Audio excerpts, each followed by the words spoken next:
Hey guys, so I have no idea what this video will be about, but it's an update video on moi.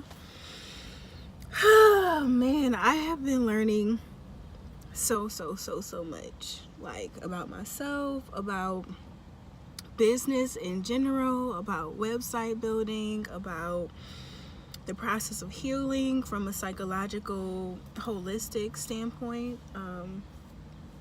So psychologically, physiologically, all of that combined.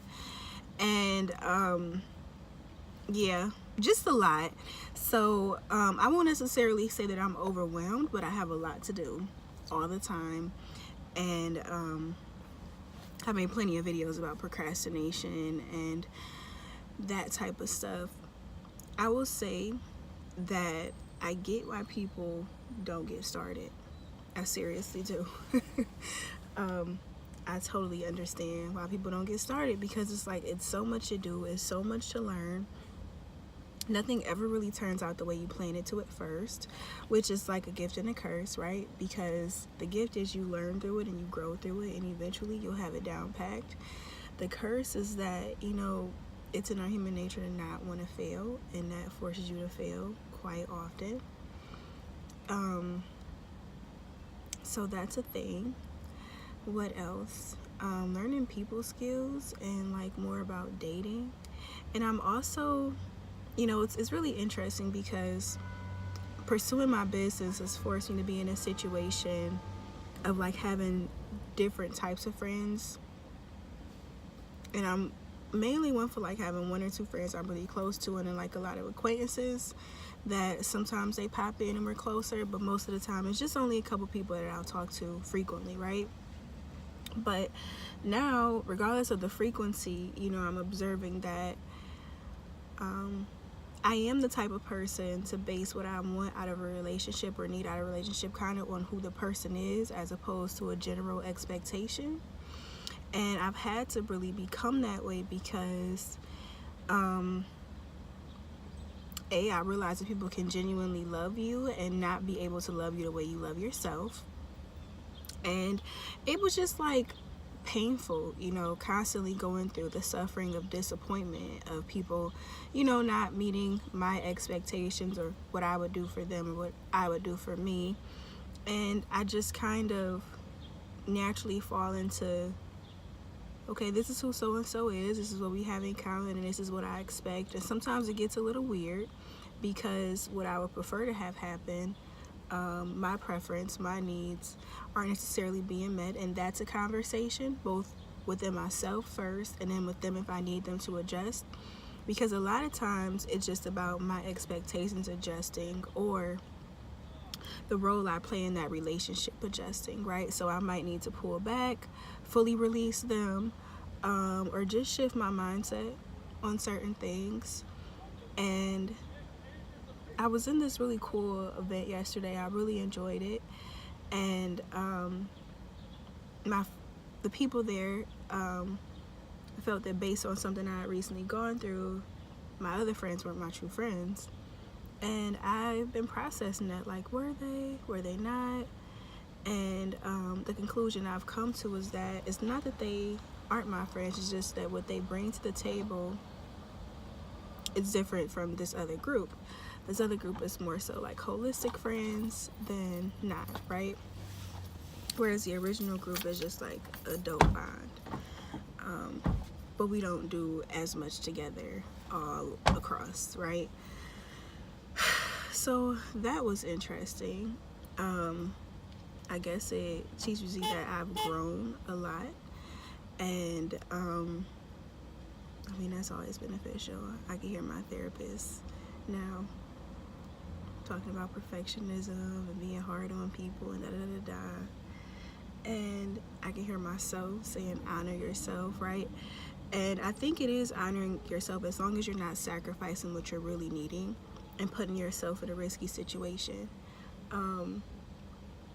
But knowing your boundaries and knowing your limits, knowing what you're willing to give and what you can't go without within that relationship, regardless of who the other person is, regardless of what you guys had a potential of becoming, that is honoring yourself.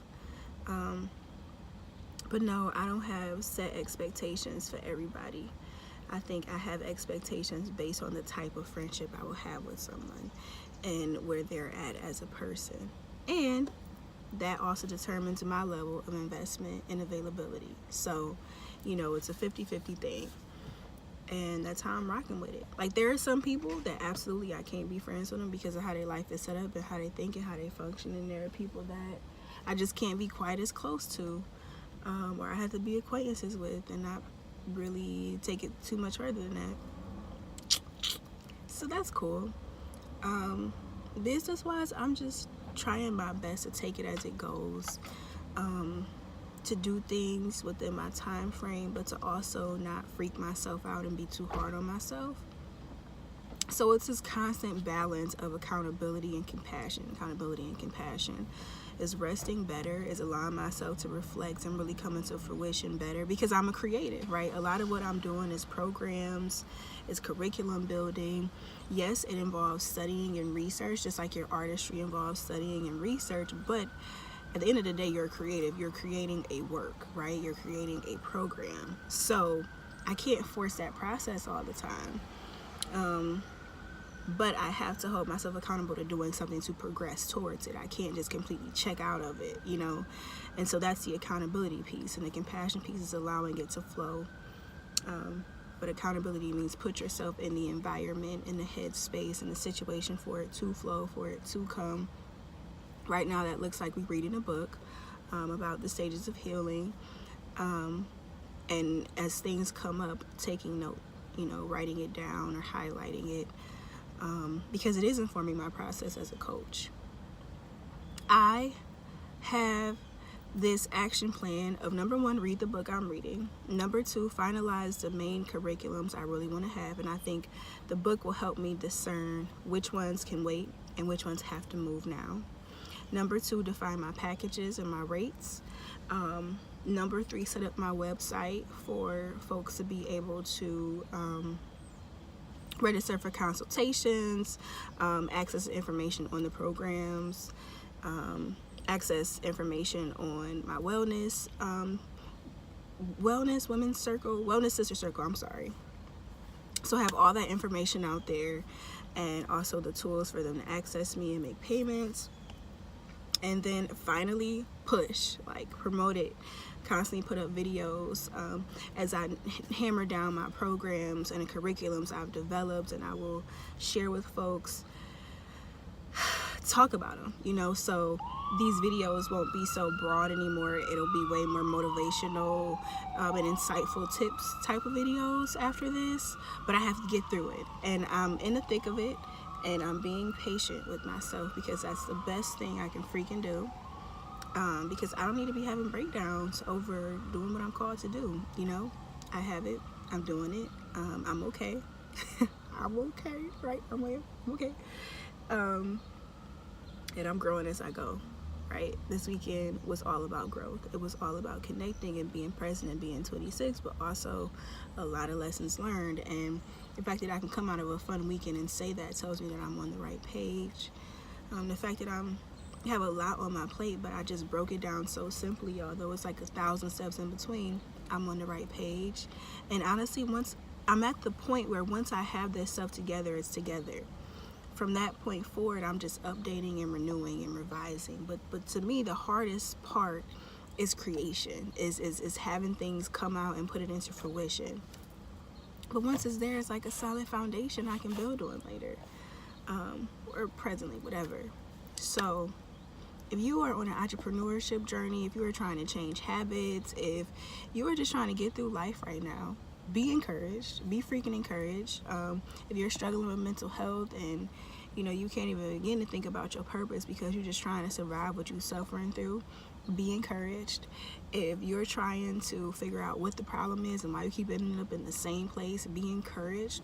If you're beyond those things and you're just developing your life as you want it to be encouraged. And if you're just trying to get closer spiritually to God or the universe or whatever you believe in, but it's a lot of work and you realize you have a lot to do, be encouraged, because I get it all.